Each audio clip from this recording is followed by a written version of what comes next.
Week 10 is here and the wide receiver board keeps getting wilder. Some big names are finally heating up. A few breakout rookies are locking in weekly roles and the middle tiers are more crowded than ever. Let's get into how the Headliners team ranked this week's top 36 wideouts. What's up, Headliner Nation? My name is Brad, the Rankings King, and before we dive into this week's rankings, just a reminder that these are the consensus rankings from the Headliners team. And for more detailed analysis, make sure to check out the start-sit videos from Kyle, already posted this week on the channel. If you want even more breakdowns each week, make sure to join the Fantasy Headliners community by hitting that join button below, and that's going to get you access to extra rankings like flex, kicker, defense, and a spot inside of our Discord. Now, before we move into Week 10, we've got a few hits and misses from week number 9. Our first hit is Michael Pittman, and things lined up for him to have a big game, and we put him up at wide receiver 10, and he finished at wide receiver 11. Next up is Cortland Sutton, and the matchup was horrible, and we dropped him out of the top 20 because of it, and he finished at wide receiver 30. And then next up, we got it right with Xavier Worthy, and it's always a risk to take a big play guy like Worthy in a shootout against Buffalo and barely put him in the top 36, but it worked out because Worthy did a lot of nothing last week. Okay, so there's our hits, but what about our misses? And we start with T. Higgins, and with Flacco coming into the game with a shoulder injury, we had limited expectations. We still had Higgins in the top 24, but dude finished at wide receiver 2 on the week. Next up is DJ Moore, and dude hadn't done anything for most of the year until week 9, where he finished wide receiver 3 overall. And then speaking of the Bears, what about Roma Dunze on the other side? And the bad luck continues. Another drop touchdown in week 9, and over the last couple weeks, he's missed out on almost 30 fantasy points due to drop balls and plays called back due to penalty. All right, so there's your hits and misses. Let's turn the page to week 10 in tier 1. We have Puka Nacua, Amon-Ra St. Brown, Jackson Smith and Jigba, Justin Jefferson, Devontae Adams, Emeka Egbuka, Nico Collins, and Roma Dunze. Topping the list, we have Puka Nacua, and it sounds like we dodged another injury with Puka last week, and obviously if he's still healthy, he's locked into the number 1 spot, especially in a matchup against San Fran, who he went 10 for 85 and a touchdown against just a few weeks ago. At number 2, we have Amon-Ra St. Brown, and the ceiling has been lower this year, but the floor remains really safe. He's had 10 plus targets in 3 straight, and he's only scored less than 10 fantasy points in the game 1 time since week 1. Now he gets Washington, who allows the 5th most fantasy points per game to the wide receiver position. At 3, we've got Jackson Smith and Jigba, and he's currently the wide receiver 2 overall. He's had 100 plus yards in all but 2 games. One of those games was against this Arizona defense, though. All of his production came in the second half of that game, but having Shaheed out there will only open things up. At number 4, we have Justin Jefferson, and we've really yet to see a really big game from Jefferson this year. On paper, this looks like a great matchup against Baltimore, who allows the 6th most fantasy points per game to wide receivers, but their defense is getting healthier, and McCarthy tends to spread the ball around quite a bit. At number 5, we have Devontae Adams, and with or without Puka Nacua, Devontae Adams continues to find the end zone. He's had 20 plus fantasy points in back-to-back games, and he's the wide receiver 7 overall. He's also scored 10 plus fantasy points in 75% of his games, so it's hard to keep him outside of the top 10. At number 6, we have Emeka Egbuka, and Tampa is coming off of the bye, and we know that Godwin and Bucky are still questionable to play. Egbuka should once again see plenty of volume against New England, whose top defensive back, Christian Gonzalez, is also questionable to play. At number 7, we have Nico Collins, and whether it's Stroud or Mills, both are going to feed Nico. Luckily, Nico gets a matchup against Jacksonville, who he already had his best game against already this season back in week 3. It was actually his only 100-yard game of the season thus far. At number 8, we've got Roma Dunze, and he's had less than 35 yards in 3 of his last 4 and doesn't have a touchdown in the last month. But don't give up. He's dropped a couple of touchdowns, and he's had a few big plays called back. And New York allows the 7th most fantasy points per game to wide receivers, so we're hoping for a bounce back week. All right, that's it for tier 1. And before we head into the next tier, I want to make sure that you're all hooked up on Underdog. You already know that we're crushing those player pick'ems on Underdog this year, so what are you waiting for?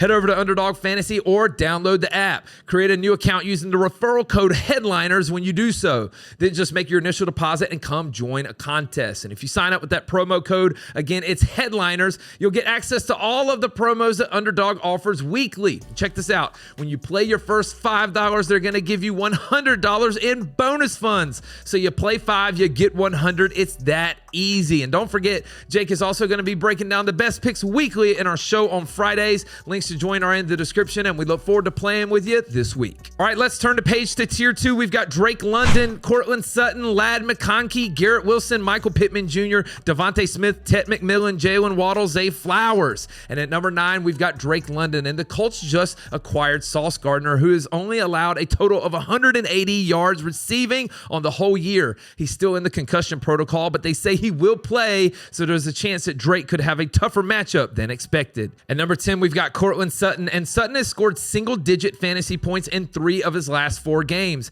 However, he's still the wide receiver 12 on the year. With other receivers getting more volume, he's reliant on touchdowns and good matchups. But luckily, the Raiders allow the 4th most fantasy points per game to wide receivers. At number 11, we have Ladd McConkey, and there's no way to figure out which LA pass catcher is going to have the best week. It's literally like closing your eyes and throwing a dart. And over the last month, though, Ladd has been the most consistent, and this is a great matchup against Pittsburgh. At number 12, we have Garrett Wilson, and off of the bye, and he's currently questionable to play. And let's be honest, though, none of the Jets probably want to play. A team that is clearly tanking and now faces one of the best defenses in football. Luckily, they are easier to throw on than run on. At number 13, we've got Michael Pittman Jr., and 6 of his last 7 games have resulted in at least 12 fantasy points, and he's had touchdowns in all but 3 games this year.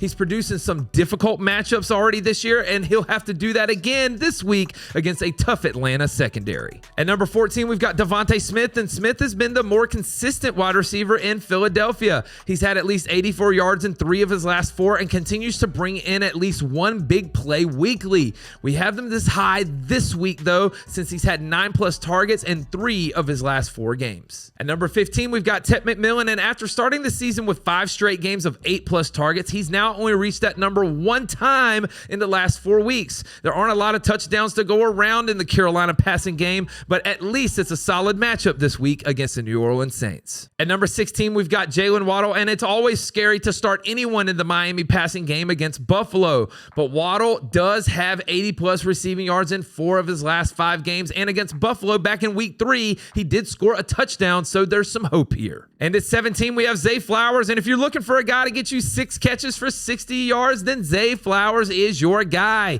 He hasn't had a touchdown since week 1, but this isn't the worst matchup going against the Minnesota Vikings. All right, that's it for Tier 2. Let's turn the page to Tier 3. We have Marvin Harrison Jr., A.J. Brown, DJ Moore, DK Metcalf, Stephon Diggs, Wan'Dale Robinson, Deebo Samuel, Quentin Johnston, Jameson Williams, and Chris Olave. At number 18, we have Marvin Harrison Jr., and everybody stay calm, but we just had a 10-target game for Marv. It's crazy how he produces when he gets an opportunity. And now he gets a Seattle defense that's playing great, but we did see Marv get 66 yards and a touchdown against them back in week 4. At number 19, we have A.J. Brown. He's coming off of the bye and currently questionable to play with a hamstring injury, but it sounds like they sat him in the game before the bye to make sure that he was good to go here in week 10. Regardless, we all know that he's 50-50 boom or bust player. At number 20, we have DJ Moore. And so is DJ Moore back, or is he sucking us in for a huge disappointment? Because he's coming off of his best game of the year. Kmet and Burden are still questionable to play, and this is a great matchup going up against the Giants. At number 21, we have DK Metcalf, and I honestly don't know how it's possible for a freak of nature like DK Metcalf to only get 2 catches for 6 yards in a game against a team that struggled stopping the pass.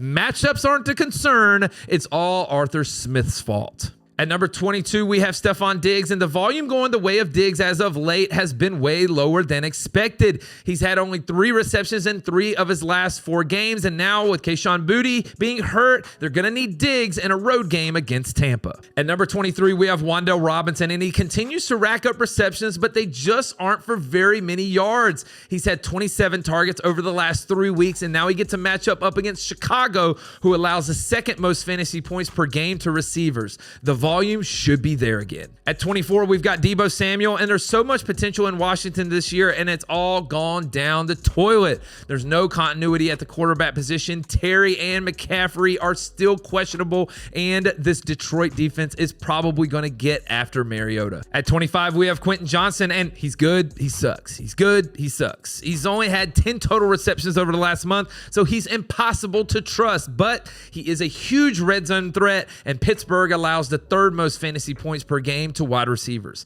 At 26, we've got Jamison Williams, and Williams has had exactly 66 yards and a touchdown in 2 of his last 3 games. Detroit has lost 2 of its last 3, though, and they really need to get J-Mo going down the stretch. It's a great opportunity this week against Washington, who allows the 5th most fantasy points per game to the wide receiver position.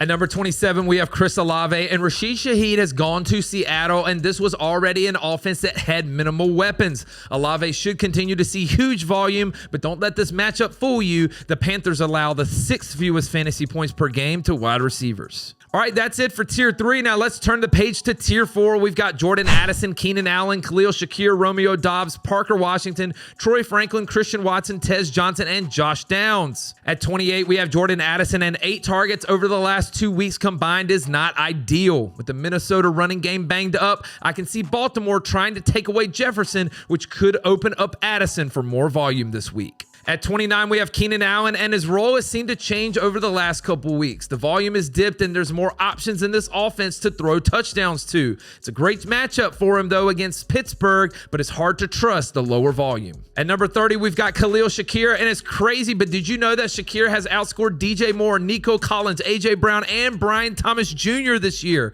He's a reliable weekly flex play, especially in a good matchup this week against Miami. At 31, we've got Romeo Doubs, and Christian Watson may be the big play threat now in this offense, but the safety valve continues to be Doubs. He's had at least 8 fantasy points in 4 of his last 5 games, and you have to expect Green Bay will be throwing on Philadelphia this week. At number 32, we've got Parker Washington, and Hunter was added to the IR, and BTJ is currently questionable to play. Now, the Jags just added Jacoby Myers, but we think that helps Washington. He'll get to stay in the slot and hopefully avoid Derek Stingley in a tough matchup against Houston this week. At 33, we have Troy Franklin, and Denver has been throwing the ball a ton as of late, and Franklin has 28 targets over the last 3 weeks alone. In a matchup against Vegas, who allows the 4th most fantasy points per game to opposing receivers, Franklin could have an opportunity at a solid week. At 34, we have Christian Watson, and I can't think of a player who's done less in his career and still has so much support from fantasy players. But he's had a catch of at least 55 yards or more in both of his games this season, and he seems to get at least 1 deep shot per week. At number 35, we've got Tez Johnson, and with Bucky still not practicing at the time of this recording, we could be looking at a whole lot more in the passing game this week for Tampa. If New England focuses on Ibuka, we could see Tez Johnson rack up a few extra receptions. And at 36, we have Josh Downs, and Downs has had 6 receptions in 3 of his last 4 games played, as well as touchdowns in 3 straight. With Pittman and Pierce garnering a lot of the attention on the outside, Downs is feasting in the slot as one of the best offenses in the NFL. All right, so there's your top 36 wide receivers in tiers 1, 2, 3, and 4. And we've got a couple of guys on the outside looking in Alec Pierce, Rashid Shaheed, Trey Tucker, Jawan Jennings, Kendrick Bourne, Jacoby Myers, Brian Thomas Jr., Demario Douglas, and Darnell Mooney. And that wraps up your wide receiver rankings for week 10. And we got to know, which wideout are you riding with this week? Is it a proven stud or a risky boom candidate? Drop your takes in the comments. We'll answer as many start-sit questions as possible. Smash that like button and make sure that you're subscribe for all the latest rankings and start-sit breakdowns. Headliner Nation, we'll catch you in the next video. Analytics off the chain, all the channels not the same. Jake and Kyle, you know the name. Headliner Nation, we running the game.